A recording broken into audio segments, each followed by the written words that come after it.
Good afternoon. Welcome. Let's take a break from politics and war for a second and have a session about being me, freedom, friendship, sex, ambition, and 4 more shots, please. Being me. Now that should be really easy for all of us, but it isn't. What does it mean, being me? In what situation and with whom? As a woman, I'm often confused. Am I being too ambitious or not ambitious enough? Am I overtly sexy or not sexy enough? Am I too aggressive or not pushy enough? Should I be thinking about my home and family, or should I be chasing that career? Is being me a fixed entity that I am born as, or is it a continuously evolving idea? I am glad that we're having these kind of open conversations about acceptance, about freedom, about sexual fluidity, about preferences, about what it means to be each one of us with different struggles, different desires. And it's not the first time that such a conversation by and for the female gender has happened. It has happened at key moments of our history that has changed the discourse and the destiny for us women, and by default, the destiny of an entire population. We are again at such a moment. But what is specific about the millennial psyche? And how is it shaping our lives? And more importantly, how do we want it to shape our lives? Just a few days ago, I was setting up a meeting with this very talented but slightly slimy producer.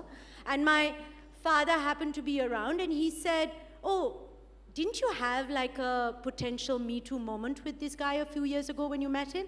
And I laughed and I said, "Yeah, but there's no better time in the world for me to meet him than now, because in today's day and age, he wouldn't try anything. Yeah. This is the safest time for me. It's the golden year, era for women." But behind that flippant mark, there is a dark, horrible fact that we as women always have to think about our protection. And this is what angers me, that even in seemingly non-dangerous situations, we are not safe. I cannot take my eyes off my 6-year-old daughter when I take her to the park. I, as an educated, supposedly liberated, empowered woman, am still less free than my male counterpart. So I'm really happy to have you girls here from the show that talks about all this and much more. A big round of applause again. Let's start with you, Rangita. What is this show about? What is the point it's trying to make? And do you think that you've succeeded? I think when we started with this show, we were very clear. We knew there hadn't been a strong woman piece. But every time we talk about a strong woman piece, we're only talking about a population of women who are suppressed, not in the cities maybe, not in the urban parts maybe, but in larger India. And we said, you know what, there is another woman. There's me. And nobody's ever addressed me. Nobody's ever spoken about the fact that I may be educated and living in the south of Bombay, and yet, I feel suppressed and oppressed every day. And I come from an extremely privileged background. I've never had to think before being a woman. Thank God for that. But when I stepped into this industry, the fact that I was a woman got stamped in my face. So yes, what we wanted to do is do a really strong piece on women, but also do a fun piece on women. Because I think that we've been doing this for so long as women that we've just learned to do this with fun and elan, if nothing else. I mean, we can fight every battle and still have fun. And we celebrate the fact that we're really, really flawed. I think that is what the show is also about, that each one of us are flawed, broken, damaged, and we celebrate that. We're not trying to be perfect in an imperfect world. So that's where the show came from. Now, for me, this show is like an Indian version of Sex and the City 20 years later. Let's leave alone censorship for a second. Do you think you would have had an audience for this kind of show 20 years back in India? Perhaps not, because I don't think we were thinking like this 20 years ago. I think with the voice that we've got, with the last 10 years being what they have been, we've also, as women, just found a voice. You know, for so long, we've been told that do not have a voice. You know, so for me, like, I've been making movies for 19 years now. You know, and frankly, I made a movie called Jhankar Beats, which had, and I'm really sorry to say this on such a stage, but it had the first blowjob, and the woman went down on the man because she wanted to go down on the man. Okay? And it was just really, really cool at that point of time. But nobody thought it was cool. Today, 10 years hence, it's, you know, we can talk about this stuff, we can do this stuff. So I think it's the perfect time for a show like this, but 20 years ago perhaps was too early. Let me address the next question to Sayani. Now, there are many studies that show that in India particularly, women think that sex is something that is done to them, as opposed to them being equal participants in the act. Do you think a show like yours opens up the conversation of saying that sexual pleasure for women is a perfectly normal thing? It normalizes desire and sex for women? I think you've said it all. You know, the answer actually is in the question. Till now, especially in Indian cinema, especially in Bollywood, women are firstly seen as the stereotypical people who are either virginal, so obviously they haven't had and they cannot have any kind of desire vis-a-vis sex. They are always looking pretty like a flower pot in the frame for the man to woo. They're always participants, you know, they're always passive participants and never active participants. And I think largely as society, we sort of undermine the fact that women can desire sex. And sex is not only to procreate, but it's also to just pleasure yourself. And you know, I think that the big part in the shift of narrative comes through shows like this, where women are the agency of change, and the choices that they're making outside their homes, at workplace, and in their bedrooms has to be an informed choice. So everything from consent to who she wants to be with, who she desires to partner with, at what point she wants to be with him or her. Again, sexual fluidity. Also, women could, you know, a lot of times when it comes to consent and things like that, it becomes a little bit of a gray area where some people are like, oh, but then I thought you were interested, but then what happened, you know? But the fact that, yes, I could begin the act, but in the middle of the act, I could change my mind. So actually being informed and knowing that you have the right to say no and step away at any given point is something that we should all sort of talk about and become aware of, and also, you know, sort of have a dialogue, you know, to, with each other and our next generation. You know, how you were saying your 6-year-old daughter, you would want her to know that it's okay for her to say even any kind of touch, you know, be it from a relative or even from a parent, is fine to come away from. And coming back to your question, I think women need to, in their own relationships, sort of make it very, very clear that I also need to be pleasured, and my job is not to only pleasure the male counterpart. And I think shows like this are just normalizing the dialogue, and I think we need more shows like this. And I like this idea that we have more than this dichotomy of just virgin and whore. Yeah. That there is a whole range of us sitting here who don't fit into either of those categories. Coming to you, Kirti. We just touched upon sexual fluidity. Tell me your views on it. You know, whenever you talk about, I mean, sexuality is very individual, right? I mean, whether it's not gender-based. Everyone has the right to feel good about themselves in whichever way they please. You know, in terms of the kind of society we come from, the kind of society we have all, we're all born and brought up in, it's somehow just understood that men are the ones who kind of lead the way. They lead the whole, like they lead women into how it should be done, what should be done, how much should be done. But I think when we talk about women like us, when we talk about women who are a part of the show, the kind of women we are representing in the show, obviously we are talking about how women today, a lot of women do know what they like, what they don't, what kind of a partner they want, what are their needs in bed, and how to satisfy themselves, you know, without depending on a partner to make you feel good about yourself. A lot of women are aware of this. I was actually talking more specifically about now that we have gotten rid of 377. I was talking more about the fact that, let's say your child came to you, or you decided that, you know, you're done with being with men, and maybe it's time to try a different kind of sexuality, or that your child was born with a different sexual preference. What is your view on that?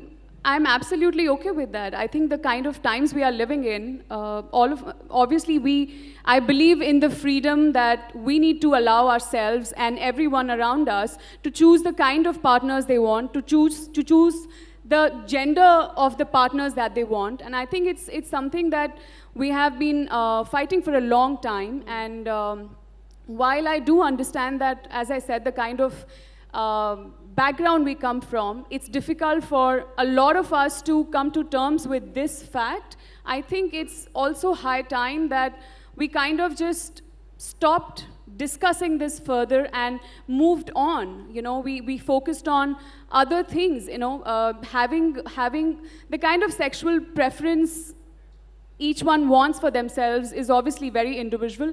And when we talk about freedom, this is a big part of that freedom, and I think it should be allowed without being questioned. And I think the families, the parents, everyone has to open themselves up to this idea of allowing this freedom to their kids, to their family members, and supporting them, and making them feel as much a part of the family and the society.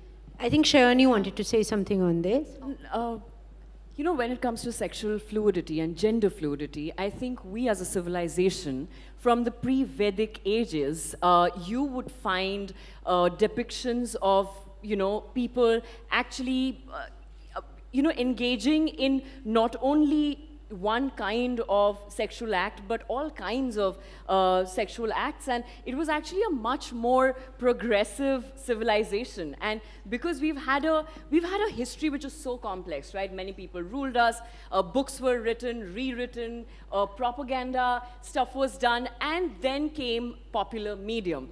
When it comes to our country, I think to begin with, we were way more progressive than we are today. And it's something that we need to constantly bring back, you know, into our conversations, because we often say it's a Western concept. It's actually not a Western concept. It's very, you know, you go back to your Upanishads. You go back to even Khajuraho and, you know, Kama Sutra. I recently came across this article which talked about Amir Khusro's poetry.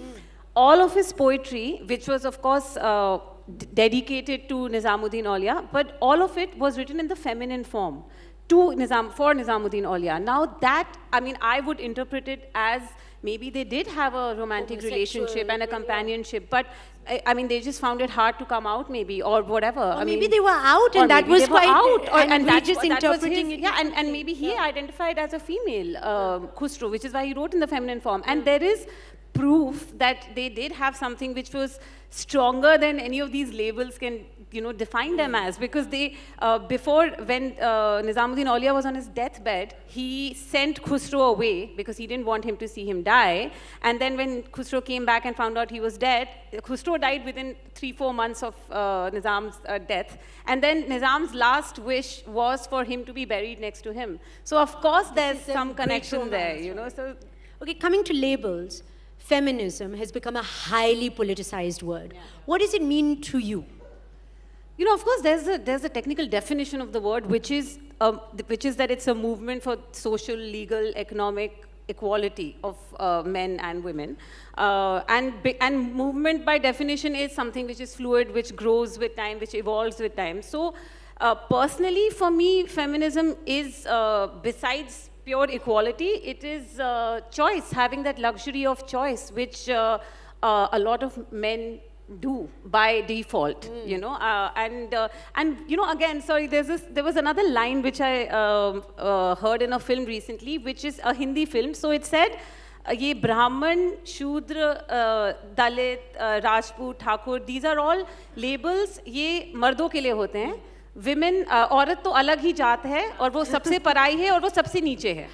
Women are always seen as women. The first thing is they can be of any like physicality from anywhere in the world, but they are women first, and you know that's all they're seen as. There's nothing beyond that. Men can be, you know, they can be a muscular man, they can be a good-looking man, they can be a not so good-looking man. You know, I mean, then there are categories for men, but somehow for women, we are just women. We are women. Bas. But monolithic group of women. Sorry. A big myth that needs to be busted is feminism is actually not about men and women. Feminism is actually about people in power and people not in power, you know? And privileged that's what... and the less privileged. And the lesser privileged. And feminism actually questions that status quo, that entitlement of society, which often is your upper caste, Brahminical, you know, patriarchal status Now quo. we have another new definition for feminism. This is the thing, that everyone always comes up with a new idea of what feminism means to them, and that's okay, I suppose. I have a question for you, Rangita. Why is it that in popular culture, especially in Indian popular culture, and all these sister films, and like your show, when we talk about liberal women, evolved women, emancipated women, we often equate them to women who drink a lot, have plenty of sex, are talking about it a lot, wear sexy clothes. Why is it the same? I mean, there must be a lot more that runs deeper. Well, you must realize that we're making cinema. So what you do is you're actually trying to beat the stereotype, but you also are showing people that these women exist, you know, and so the women that we're talking about drink and smoke, and it's a part of their life. I mean, going to that bar is what kind of grounds them. That's the earthing to their lives. The drinking and the smoking and even the use of foul language or the sexual freedom that they enjoy is kind of the side story. The fact that they're together, that's the principle. The fact that they're doing all of this without judging each other, that's important. So they have each other's back. That's what the show is about. I'm sure there are women like this around the rest of the country who don't smoke and don't drink and aren't, you know, these women and don't wear the gorgeous clothes that these women wear. Our look is fantastic in spite of so many shots that they're drinking. Yes. I wanna say something to that, Koel, adding to that. The fact that, you know, it's so normal for somehow men to kind of drink and party and smoke. Even as a society, when we see a bunch of men standing on the side and smoking and drinking, you almost accept it like, oh, this is normal, right? And at the same time, when you see a bunch of women smoking and drinking, forget about watching it on cinema. Even in a normal gathering, you kind of go like, uh-oh. You know, there are people who go like, this is not normal. So when you try, it stands out. It's a judgment. It still stands out. There is a lot of judgment attached to that. So when we talk about cinema, or when we talk about why are we equating liberal or independent women to drinking and smoking and, you know, having sex whenever they want, with whoever they want, we are trying to normalize this for you. We are representing all those women that you see otherwise, and through cinema, which is a super powerful medium to actually bring about change or to actually start a conversation. We are trying to show you that while this is okay for you, why is this not okay for you? I mean, when you watch 4 women drinking and having sex on screen and you kind of cringe inside, we want you to question yourself and ask yourself, why are you cringing? What is it?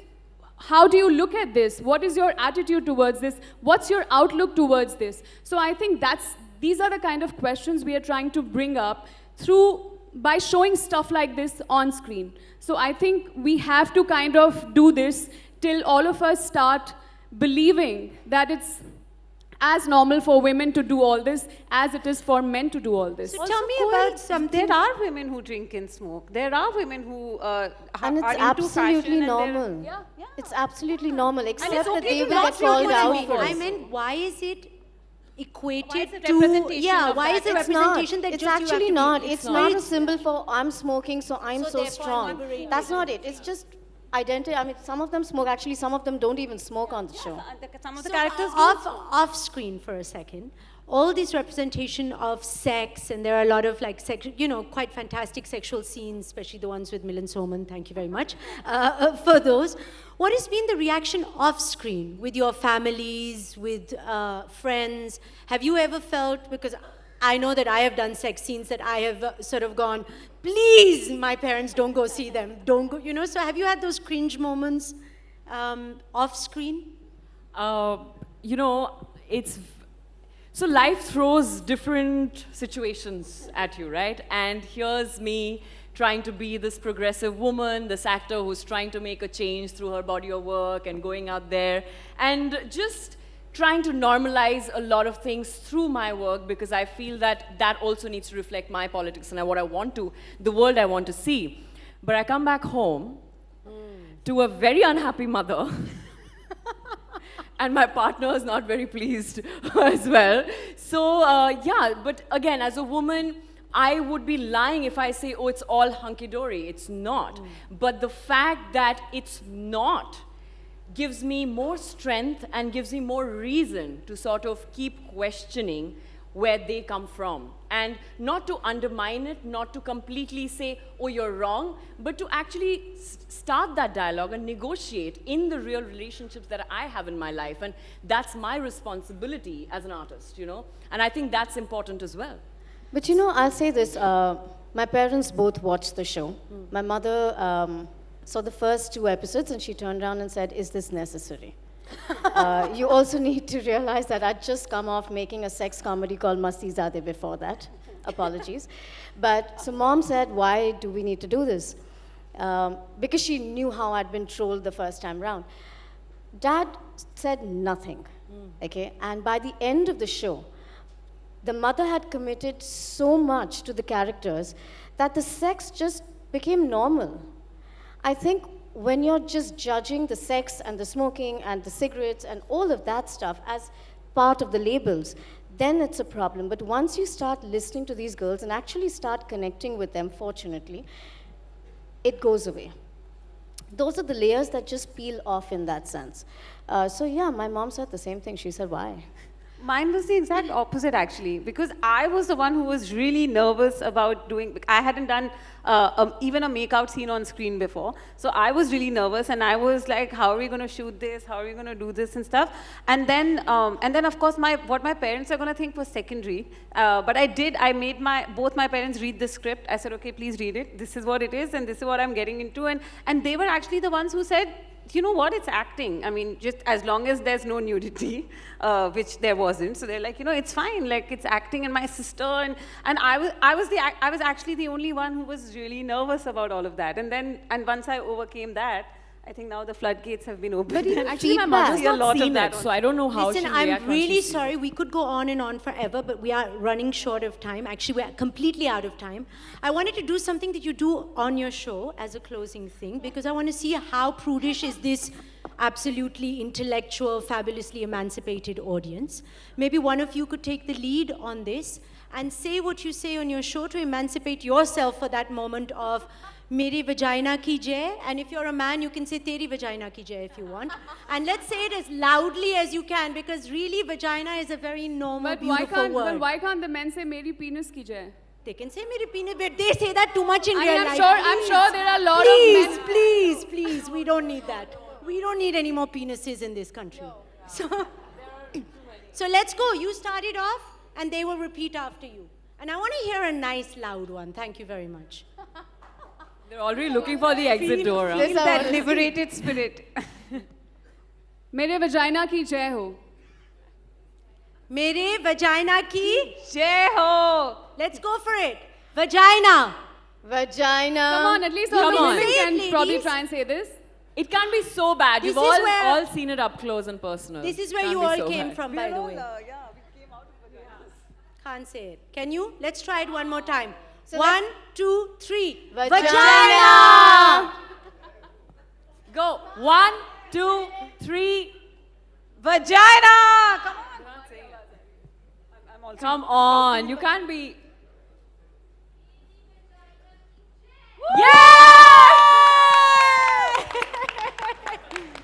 Thank you so much. Thank Thank you for you. having She's us. got ovaries of steel. I'm gonna stop using balls of steel and all of that. No, like, no, I love she's got ovaries. balls, and also I'm gonna start using. She's got great ovaries. Yeah. Ovaries of steel. I steel. love that. Ladies, Thank you so much. Thank you so much for your time. Thank you.